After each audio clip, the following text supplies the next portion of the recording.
to crown a champion in Indy.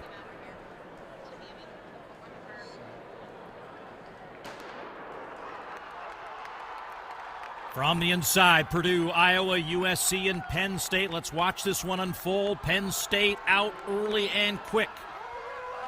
Well, Cameron Miller, the 200-meter champion, on the inside, so not a preferred lane, but what he's going to be able to do is get out in front and be blocker to everybody else trying to come through. So they have preferred lanes, but as the fastest 200-man in the conference, now he's clogging things up for everybody else and making it a real challenge. And I don't know what Quincy Watts told his quartet, but one thing I'm sure he did say is hold that baton as tightly as you can. Again, in indoor track and field, a bump from one side or another. You can see Miller kind of holding the baton a little bit oddly, kind of up and down. And now a fall by William Jones as he goes to the track. But USC now with the advantage as they head to leg number 2.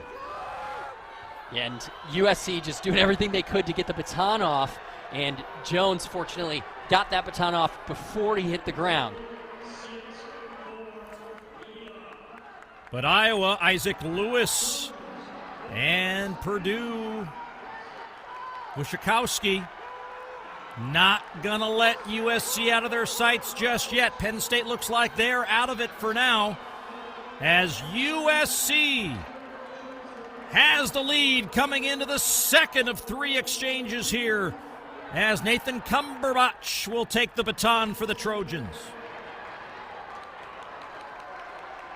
Yeah, and I think there was a little bit of a challenge there as the outgoing USC runner starts to become a problem for the runners coming through, which caused that bit of a break. He did nothing wrong, he just kept running straight, but that's why positioning matters so much. And here come the Hawkeyes now on the outside, and we're probably going to get a little bit of bumping as we've got 3 all in it right now. Look at this battle here. USC has to finish in the top 2, and right now doing everything they can to stay in the lead, and now a push on the outside.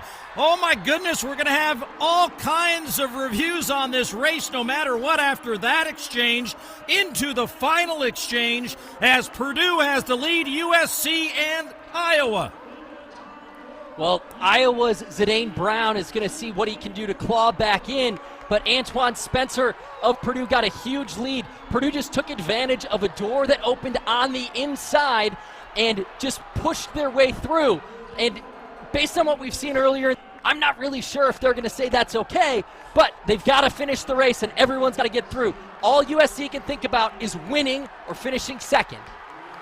Well, in a season where we talk so much about individual pursuits, look at this. It matters so much to these guys as they get into the final stages of this race. USC trying to win an indoor title, but they will not win the final race, but they may in fact win that team title by a point pending the outcome of this race. But what a finish by Purdue as they hold court here in Indianapolis with a 4x4 finish of 3:04.95, and this will have to be, again, unofficially, USC has just won the meet by a half a point. It is, and now scored as we look back at this final exchange.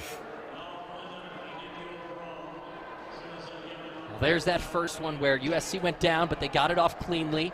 And here is where the door opened on the inside. And rubbing is racing in college 4x4s. That's just what happens. If you open up a door on the inside, people are going to bump and make their way through. And I think that's what happens there. I think it's clean running by both teams. You never know what's going to happen and how they're going to adjudicate it and what angles they might be able to take a look at to determine it. Sometimes it's just based on what they see on the track, and that's all they have to go off of. But USC came out and did